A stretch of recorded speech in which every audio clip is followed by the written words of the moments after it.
Let's see. Welcome everybody to an episode of Change Starts With Us, Ohio. Today we have, and I'm probably going to butcher your name, but Damantae Graham with us. That's right. Okay. Who may be one of the youngest people on death row right now.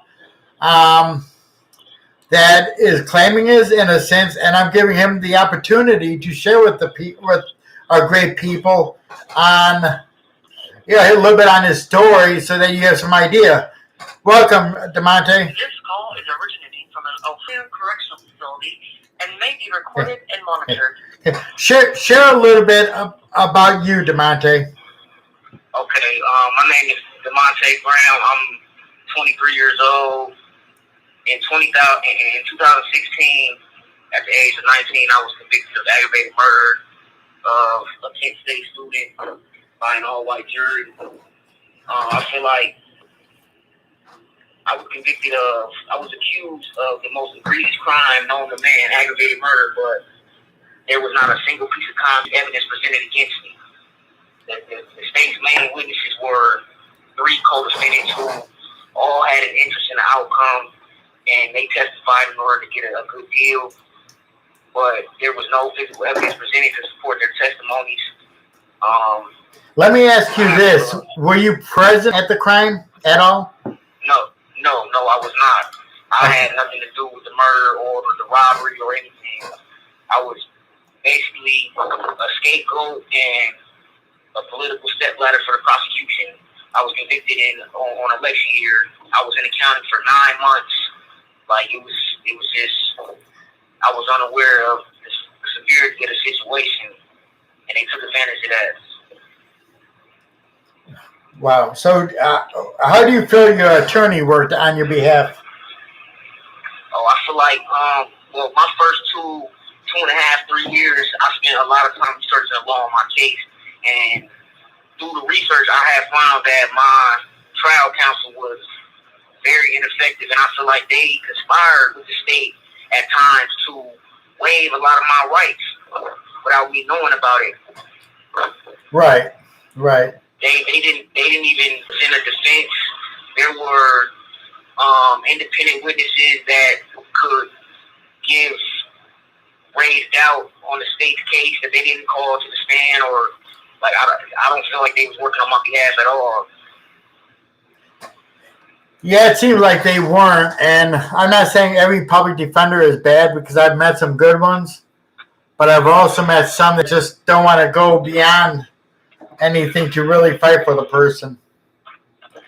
Yeah, I feel like they underpaid, first off, and sometimes it don't be their fault. They don't have enough time to work on your case because their caseload is so overwhelming. Yeah, it's that. How did they even come up with your name for the crime if you weren't present? Well, I was associated with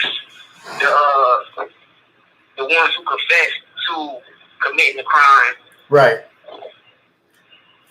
And in Portage County, when I was a juvenile, like, I have kind of a record, so to say.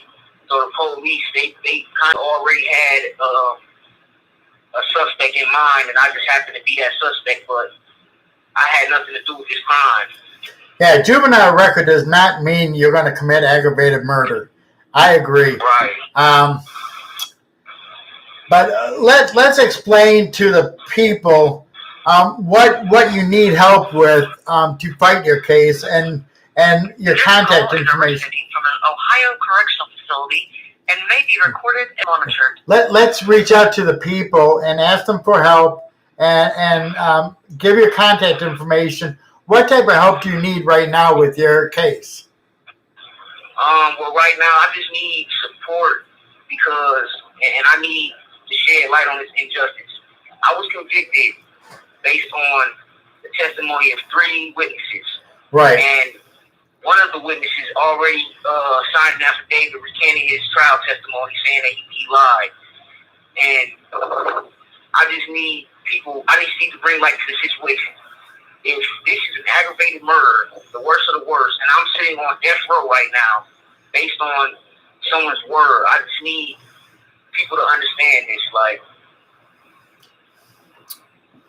you're saying exactly what we've been saying for years is they're convicting our people by hearsay, by pointing them out without any solid proof or evidence. And it was obvious. It was obvious that the co-defendants was testifying in order to get lighter sentences themselves and take blame off of themselves. Like there was no accountability for the co-defendants. They put everything on me. But did they offer you a plea deal or anything? At the time, I think the plea deal was they offered me life without parole.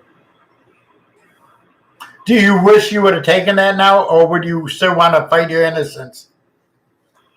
I feel like, at the time I didn't want to take it, and right now I still wouldn't have took it because taking that deal would have meant I waived my appeals. Right. And right now I'm still in Ohio Supreme Court waiting on a decision. That's another thing I want to shed light on. In order, I may be able to sway a better decision with the support of the public, knowing about the circumstances and the way my case happened and the stuff that happened in my trial. So I don't really feel like I should have took the deal because I do feel like I have some good issues that's before the court. But the sad thing is, I agree with you 100%, but I understand why some people do take plea deals even when they don't commit the crime because they're not going to get a fair chance. I can understand that too.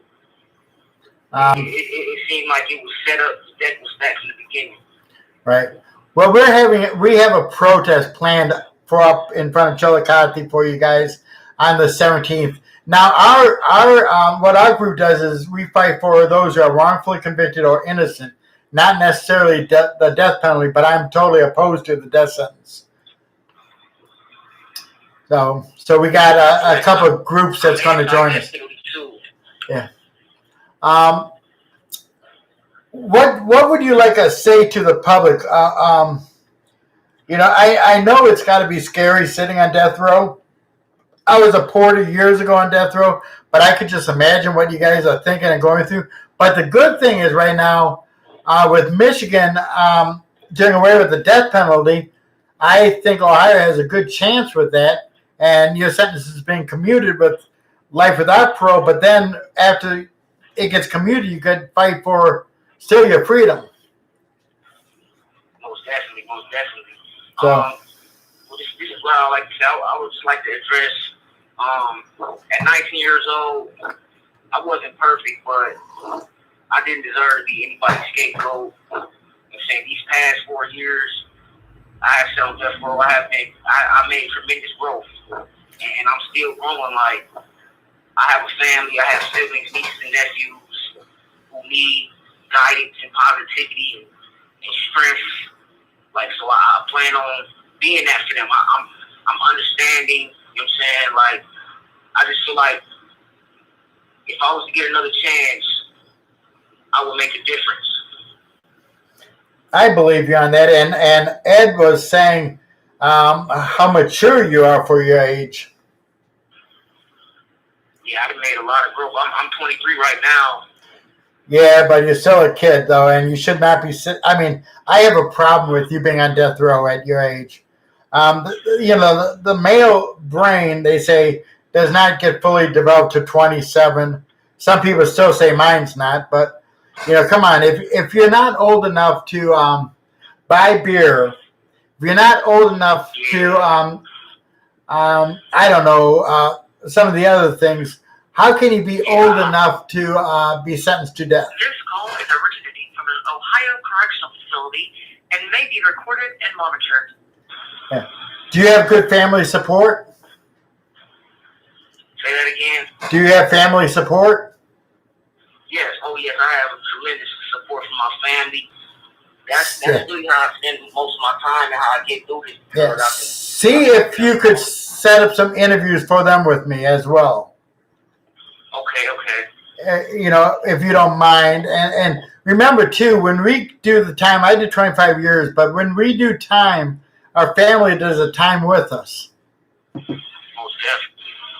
So, I don't know you really, but I believe in you. And I know everybody says, well, everybody admits their innocence. And I hope you'll always be honest with this, because I'm not going to judge you either way. But you did not commit this crime, right? No, I did not. I had nothing to do with it. Okay, and I'll back you. And I know there's probably people on the road that are lying, but either way, I'm not a supporter of the death sentence. And my first priority would be, and I told Ohioans Against Executions I would be willing to work with them on some things, is let's do away with the death penalty, because we could fight your case, but let's spare your life first. Yeah, I have an issue with at the age 19 that them sentencing me to death was them basically saying that I have no room for improvement, and the growth that I've made over the years, I see it. I look in the mirror and I see the growth, so I struggle with them basically counting me out, saying that I can't be a contribution to the world. Right. But I do want you to call me at least once a week, so I hear about your progress. And we're going to still do some videos for you. We'll probably do one next week. I will give you 3 videos. And then, of course, we could come back in a couple months and do it again. But I still would like you to call me periodically, so we get an update, so I could share along with the people. That works. And the thing is, we haven't had an execution in 3 or 4 years in Ohio? Well, the last one was, I think it might have been last year. Okay. Yeah, I can't remember. But, that's got to be a scary thing. And I don't know what your faith is, but if we put our faith in God, we can't lose, brother. We cannot lose. And that's the most important thing. Back in May, I died twice from a heart attack.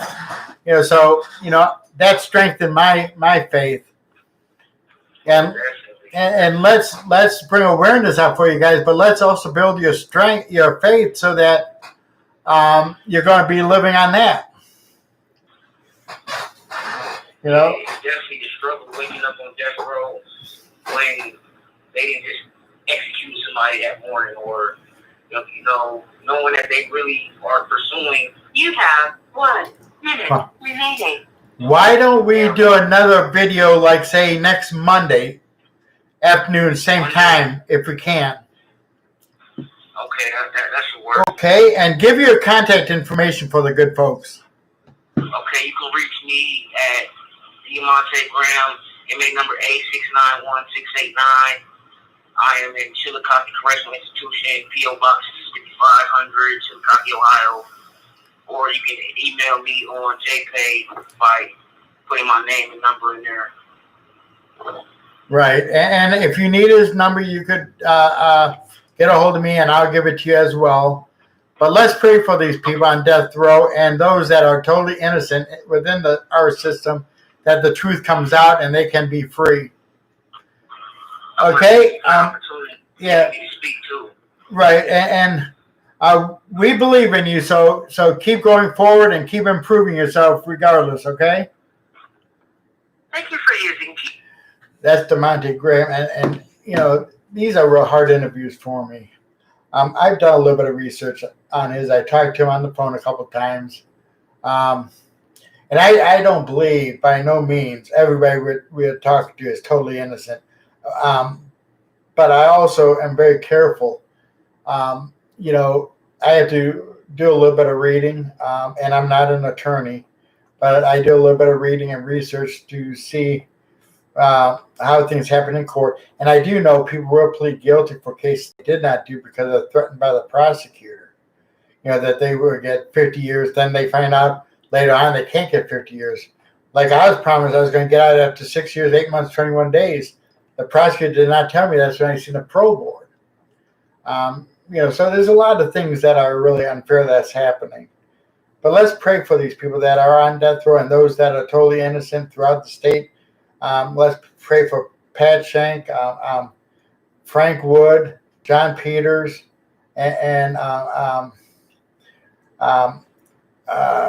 Rocco, Candace's husband, Jerry Vaughn's son. Let's pray for them that the truth will come out and that they have a chance to prove their cases. Everybody have yourself a great day and see you later tonight.